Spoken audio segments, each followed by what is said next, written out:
Hi guys, ako rin si Carlo. Ito, nisan gwapo.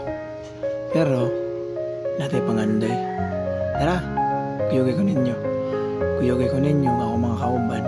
Kumusta na sa imong buhatan ko ng adlaw. Tara, let's go!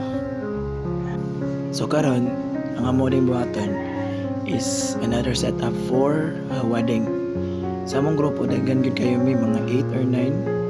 So, di man ako sila madalatanan kay lagay makaya raman kung pila ka bokra. So, ang gidala ron, ang duty karon, kini ko sa kabayo si Jilibet, ang kini ko sa kauban ako si Rowel. Bayan-bayan lang gyud mo kay dagan man sa aming booking para sad maka-experience tanan and maka-practice sa mga butangan ni nilang i-enhance ani nga field sa trabaho. And then, daran man na siya. Ano din siya guys, ang location na ni is nasa bukid sa among lugar.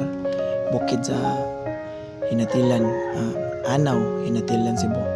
Medyo layo guys siya and medyo challenging ang iyang location sa pag-travel, labi na ang paghakot sa mga gamit. But still, lagi kung asa ang kwarta at tumagita, so hindi kita magreklamo. So katong mga nangitag mo set up para wedding or birthdays, ang atong presyo nagsugod ra gyud na siya sa 5K for wedding and mahangyo ra jud mi. And sa katong nangita sa among page, i-search lang sa Facebook, mao na siya Brotherhood Event Styling. Bye bye.